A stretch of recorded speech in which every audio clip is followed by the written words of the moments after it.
Raw bacon over produce, toxic substances not labeled.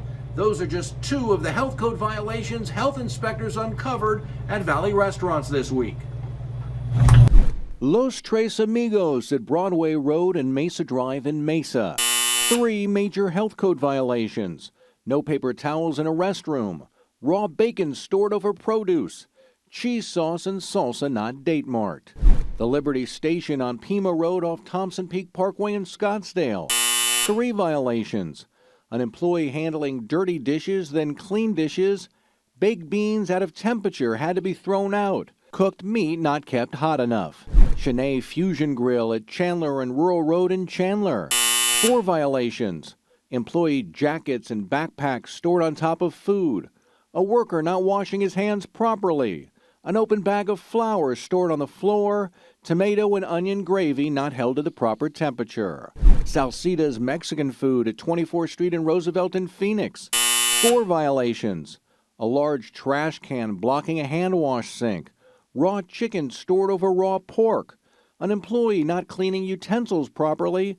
Cooked beans not kept hot enough. And the place with the most health code violations? Neater's Bakery and Cafe on Baseline Road off Higley Road in Gilbert. 6 major violations. Neater's Bakery and Cafe had an employee washing his hands without soap. No hot water at a hand wash sink. A food slicer with food debris. Chicken noodle soup not kept hot enough. Soiled wiping cloths on a prep table.